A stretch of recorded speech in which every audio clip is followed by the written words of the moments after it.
Facebook থেকে আশা করি সবাই ইনকাম করতে পারবেন, সবাই। কারণ ফেসবুক সবাইকে ভালোবাসে এবং ভালোবেসেই যাবে। আমি হয়তো একটা ভুল করছিলাম, সেই ভুলের শাস্তিটাও পাইছি।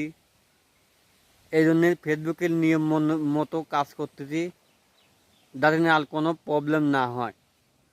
প্রথম ভুল মানুষই করে, পলে আর করে না।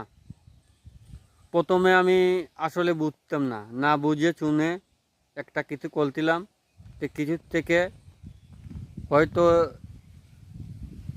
করার পরে ওইটা আবার শর্ট করেছি যেরকমভাবে কাজ করি শর্ট করে সেরকমভাবে করেছি। আশা করি আমার কোনো ইস্যু নাই, কোনো কিছুই নাই। আশা করি আমার আইডিটা এখন ফ্রেশ, এখন আমিও ফ্রেশ। আশা করি ফেসবুকের নির্দেশ